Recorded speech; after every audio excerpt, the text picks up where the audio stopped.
Hello friend, कैसे हो आप सब लोग। आई होप कि आप सब ठीक होगे। My name is Saraswati Yadav और आज का जो हमारा टॉपिक है केंद्रीय मंत्री परिषद। तो आज हम पढ़ेंगे केंद्रीय मंत्री परिषद यानी कि सेंट्रल काउंसिलिंग ऑफ मिनिस्टर। अगर आप अपने GK teacher academy YouTube channel पर पहले बार विजिट कर रहे हो तो प्लीज चैनल को सब्सक्राइब एंड बेल आइकन को प्रेस कर लीजिए, जिससे आने वाली हर नई वीडियो का नोटिफिकेशन आप तक पहुंच जाए। और अगर आपको इससे पहले की वीडियो देखनी है तो नीचे डिस्क्रिप्शन में लिंक दिया हुआ है, आप इससे पहले की क्लासेस देख सकते हैं। तो अब हम अपना टॉपिक स्टार्ट करते हैं, केंद्रीय मंत्री परिषद। तो अगर हम केंद्रीय मंत्री परिषद की बात करें तो आपके दिमाग में क्लिक करता होगा कि जो हमारी केंद्रीय मंत्री परिषद है इसको किस देश के संविधान से लिया गया है। तो अगर हम केंद्रीय मंत्री परिषद की बात करें तो हमारी केंद्रीय मंत्री परिषद है इसको ब्रिटिश से मॉडल किया गया है या मॉडल लिया गया है। और अगर हम बात करें कि जो हमारी मंत्री परिषद है, मंत्री परिषद से रिलेटेड कुछ आर्टिकल हैं जिनका संविधान में पूरी तरह से वर्णन नहीं किया गया है या विवरण नहीं किया गया है। तो जो हमारी मंत्री परिषद है ये क्या होती है और ये क्यों बनाई जाती है और इसको बनाने का क्या क्या लक्ष्य है, मंत्री परिषद के क्या क्या कर्तव्य होते हैं, मंत्री परिषद में कौन कौन होते हैं और मंत्री परिषद किस किस आर्टिकल के तहत क्या क्या मंत्री परिषद के लिए चर्चाएं की गई हैं, इन सब के बारे में हम जानेंगे। आप प्लीज वीडियो को पूरा देखिए क्योंकि आज की क्लास में जितना कवर हो पाएगा टॉपिक हम उतना कवर करने की कोशिश करेंगे, अन्यथा हम अगली क्लास में इसको कंप्लीट करने की कोशिश करेंगे।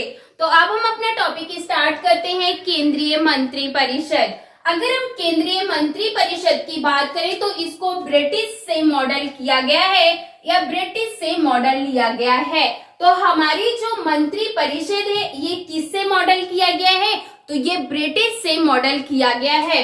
और अगर हम बात करें कि जो हमारी केंद्रीय मंत्री परिषद होती है ये राजनीतिक प्रशासनिक व्यवस्था की मुख्य कार्यकारी मंत्री परिषद होती है जिसका नेतृत्व प्रधानमंत्री करता है, जिसका नेतृत्व प्रधानमंत्री करता है। तो हमारी जो मंत्री परिषद होती है ये राजनीतिक प्रशासनिक व्यवस्था की मुख्य कार्यकारी होती है, मुख्य कार्यकारी मंत्री परिषद होती है जिसका नेतृत्व प्रधानमंत्री करता है। तो हमारी जो केंद्रीय मंत्री परिषद होती है ये क्या होती है, तो ये राजनीतिक प्रशासनिक व्यवस्था और मुख्य कार्यकारी मंत्री परिषद होती है। इनका मुख्य नेतृत्व कौन करते हैं, तो इनका मुख्य नेतृत्व प्रधानमंत्री करता है। ऐसे दो आर्टिकल हैं जो मंत्री परिषद के बारे में डिटेल से जानकारी देते हैं। तो आर्टिकल हम जानेंगे कि आर्टिकल 74 क्या कहता है। हमने आर्टिकल 74 प्राइम मिनिस्टर में भी हमने पढ़ा था कि हमारा आर्टिकल 74 क्या कहता है। फिर भी हम दोबारा से रिवाइज करते हैं कि आर्टिकल 74 हमारा क्या कहता है। आर्टिकल 74 में कहा गया है कि राष्ट्रपति को सहायता एवं परामर्श और सलाह देने के लिए मंत्री परिषद होगी। राष्ट्रपति को सहायता एवं सलाह एवं परामर्श देने के लिए मंत्री परिषद होगी। ये कौन सा आर्टिकल कहता है, तो ये आर्टिकल 74 कहता है। और इसके बारे में हम जानेंगे कि जो हमारी राष्ट्रपति को सलाह एवं परामर्श देना यानी कि जो राष्ट्रपति होता है, राष्ट्रपति को सलाह एवं परामर्श देने के लिए मंत्री परिषद होगी। मंत्री परिषद का प्रमुख प्रधानमंत्री होता है। मंत्री परिषद का प्रमुख कौन होता है, तो प्रधानमंत्री होता है। और इसमें एक और बात कही गई है कि अगर जो हमारी मंत्री परिषद होती है इसकी ही सलाह के अनुसार राष्ट्रपति कार्य करेगा, मंत्री परिषद की सलाह पर ही राष्ट्रपति कार्य करेगा। और राष्ट्रपति क्या कर सकता है, राष्ट्रपति उस सलाह के लिए पुनर्विचार के लिए बोल सकता है, लेकिन जब पुनर्विचार करने के बाद मंत्री परिषद दोबारा सलाह देती है तो राष्ट्रपति को उसके अनुसार ही कार्य करना होगा। और आर्टिकल 74 में एक और बात कही गई है कि जो हमारे मंत्री परिषद जो राष्ट्रपति को सलाह देते हैं उस सलाह के लिए न्यायालय के द्वारा कोई भी जांच नहीं की जा सकती या किसी भी प्रकार की जांच नहीं की जा सकती है। कहा गया है मंत्रियों के बारे में अन्य उपबंध। उपबंध से मतलब है कि जो हमारे मंत्री होते हैं या जो हमारे मंत्री होते हैं उनकी कुछ गाइडलाइन होती है, उनके बारे में आर्टिकल 75 में डिस्कस किया गया है या चर्चा की गई है। अगर हम आर्टिकल 75 में पॉइंट नंबर 1 की बात करें तो इसमें कहा गया है कि प्रधानमंत्री की नियुक्ति राष्ट्रपति करेगा और अन्य मंत्रियों की नियुक्ति प्रधानमंत्री की सलाह के अनुसार नियुक्ति की जाएगी। तो अन्य मंत्रियों की नियुक्ति किसके द्वारा की जाती है? तो अन्य मंत्रियों की नियुक्ति और अगर हम इसकी बात करें कि हमारा जो प्रधानमंत्री होता है इसकी नियुक्ति कौन करता है? तो इसकी नियुक्ति राष्ट्रपति के द्वारा की जाती है। और अगर हम इसके सेकंड पॉइंट की बात करें तो इसमें कहा गया है कि प्रधानमंत्री सहित मंत्री परिषद के सदस्यों की कुल संख्या लोकसभा की कुल संख्या के 15% से अधिक नहीं होगी। मंत्री परिषद की संख्या लोकसभा के कुल संख्या के 15% से अधिक नहीं होनी चाहिए। ये किसमें कहा गया है? तो ये आर्टिकल 75 में कहा गया है। और इसमें एक वेरी मोस्ट इम्पोर्टेंट बात कही गई है कि इस उपबंध का समावेश 91वें संविधान संशोधन विधेयक 2003 द्वारा किया गया है। जो ये गाइडलाइन बनाई गई है इसमें ये कब बनाई गई है? तो ये 91वें संविधान संशोधन 2003 के द्वारा दिया गया है या 2003 के द्वारा किया गया है। और अगर हम इसके थर्ड पॉइंट की बात करें तो थर्ड पॉइंट में कहा गया है कि संसद के किसी भी सदन का किसी भी राजनीतिक दल का सदस्य यदि दल बदल के आधार पर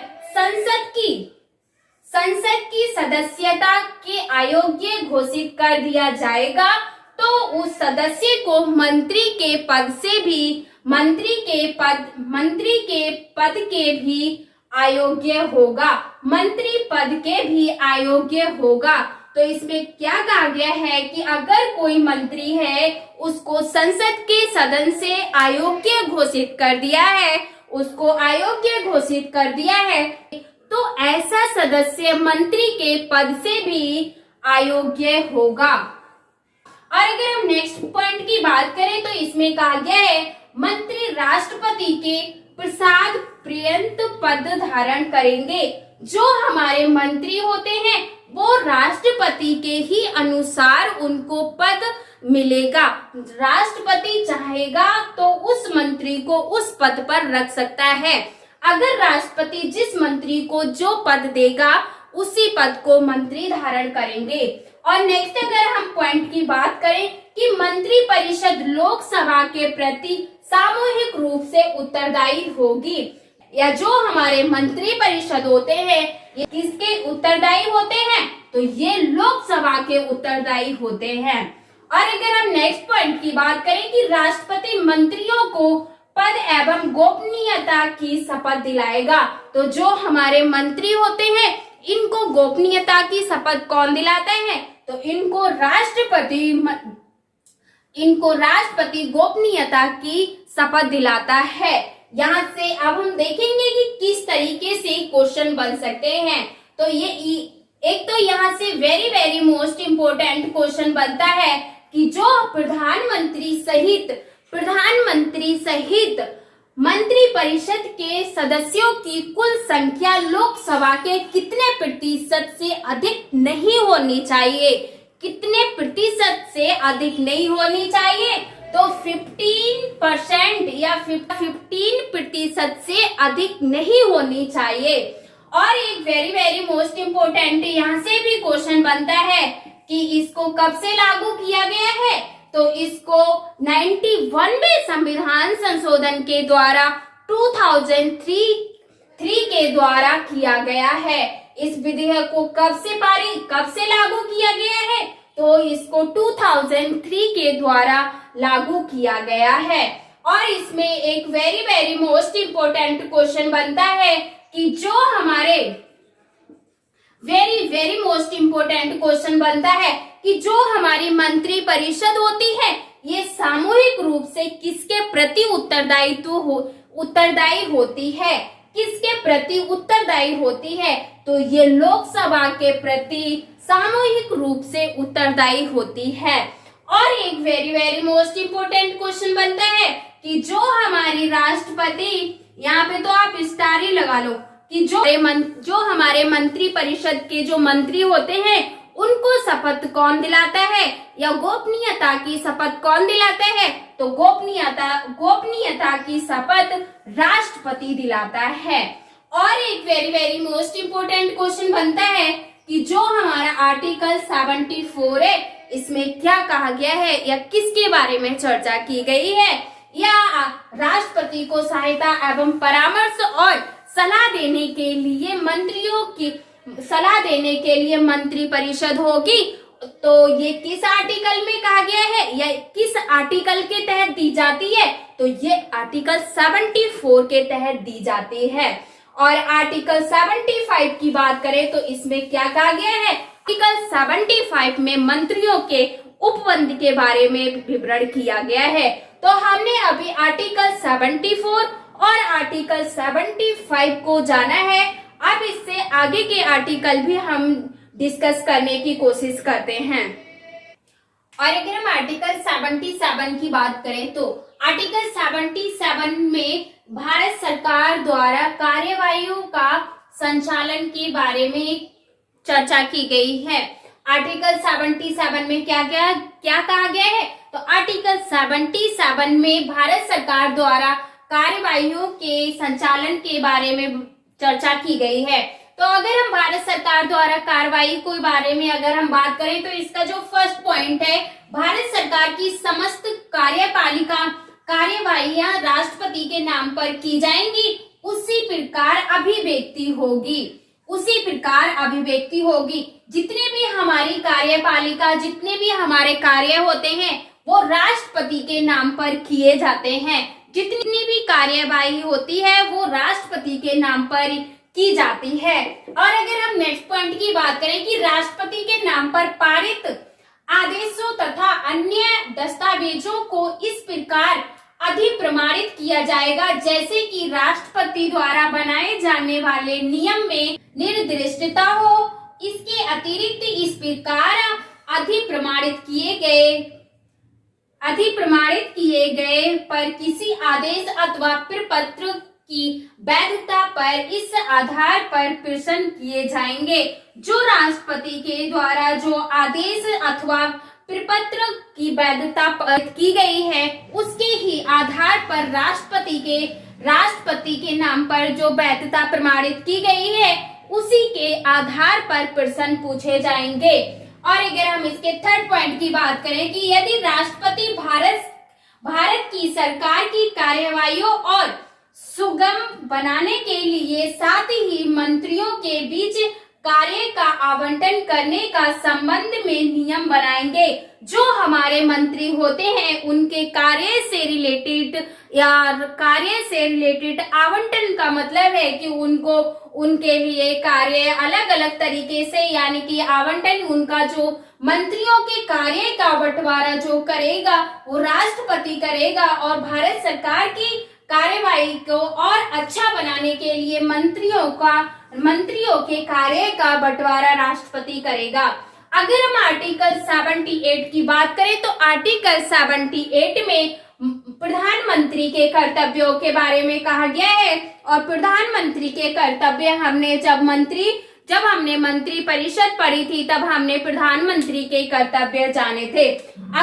अगर हम आर्टिकल 88 की बात करें तो आर्टिकल 88 में कहा है कि जो हमारे सदन में मंत्री होते हैं उनके अधिकार के बारे में आर्टिकल 80 में चर्चा की गई है। उनके अधिकार के बारे में आर्टिकल 88 में चर्चा की गई है। अगर हम सदन के मंत्रियों के अधिकार के बारे में बात करें तो सबसे पहले इनका जो अधिकार है कि प्रत्येक मंत्री को किसी भी सदन में बोले तथा कार्यवाही में भाग लेने का अधिकार होगा। जो हमारे सदन में मंत्री होते हैं उनको किसी भी प्रकार से बोलने तथा कार्यवाही में भाग लेने का अधिकार सदन के मंत्रियों को होता है। अगर हम नेक्स्ट पॉइंट की बात करें तो दोनों सदनों की संयुक्त बैठक तथा संसदीय समिति जिसका उसे सदस्य बनाया गया हो की बैठक में भाग लेने का अधिकार है। दोनों सदनों से मतलब है राज्यसभा या लोकसभा का किसी भी सदन का उसे सदस्य बनाया गया है उसमें वह पार्टिसिपेट कर सकता है या भाग ले सकता है। जो किसी भी सदन में जब बैठक होगी तो उस बैठक में वह पार्टिसिपेट कर सकता है या भाग ले सकता है। अगर हम नेक्स्ट बात करें कि जिस सदन का उसे अध्यक्ष बनाया गया है उस सदन में पार्टिसिपेट तो कर सकता है, भाग तो ले सकता है, लेकिन वह उस सदन में मतदान नहीं कर सकता है या मत देने का अधिकार नहीं है। किस मंत्री को मत देने का अधिकार नहीं है? तो जो जिस सदन का सदस्य होगा वह उस सदन में मतदान नहीं कर सकता या मत नहीं दे सकता है। अगर हम इनके क्वेश्चन की बात करें कि हम इससे रिलेटेड किस तरीके से क्वेश्चन बन सकते हैं या किस तरीके से क्वेश्चन आए हुए हैं, तो जो हमारा आर्टिकल 77 है ये क्वेश्चन आ चुका है कि हमारी जो भारत सरकार द्वारा कार्यवाही का संचालन किस आर्टिकल के तहत किया गया है, तो आर्टिकल 77 के तहत भारत सरकार द्वारा कार्यवाहियों का संचालन किया गया है। और यहाँ से एक वेरी मोस्ट इम्पोर्टेंट क्वेश्चन बना है कि जो हमारे राष्ट्रपति होते हैं भारत सरकार की कार्यवाहियों को और अच्छा बनाने के लिए मंत्रियों का आवंटन किस आर्टिकल के तहत करते हैं, तो आर्टिकल 77 के तहत राष्ट्रपति मंत्रियों का आवंटन करते हैं। अगर हम और यहाँ से भी क्वेश्चन बनता है कि प्रधानमंत्री के कर्तव्यों का विवरण किस आर्टिकल में किया गया है, तो आर्टिकल 78 में किया गया है। और जो प्रधानमंत्री के कर्तव्य क्या है, तो प्रधानमंत्री का कर्तव्य है कि किसी भी प्रकार की सूचना होगी वह उसे राष्ट्रपति को देगा।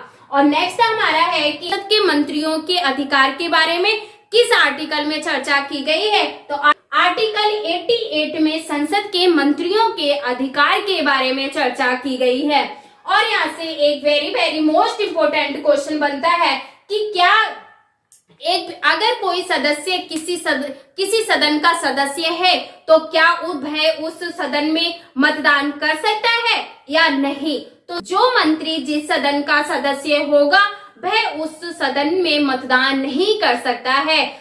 आई होप कि आपको जो हमारे केंद्रीय मंत्री परिषद से रिलेटेड कुछ आर्टिकल थे इनके बारे में आपको समझ में आ गया होगा। अब हम आज की जो हमारी क्लास है यही हम स्टॉप करते हैं और मिलते हैं अगली क्लास में। अगली क्लास में हम जानेंगे कि हमारी केंद्रीय मंत्री परिषद के क्या क्या कर्तव्य होते हैं और केंद्रीय मंत्री परिषद का क्या क्या महत्व होता है, और इन सब के बारे में हम जानेंगे। तो प्लीज ज्यादा से ज्यादा वीडियो को शेयर कीजिएगा। और अगर आपने अभी तक अपने GK teacher academy YouTube channel को सब्सक्राइब नहीं किया है तो प्लीज सब्सक्राइब कर लीजिएगा। और मिलते हैं अगली क्लास में, तब तक के लिए bye bye, take care, thank you so much.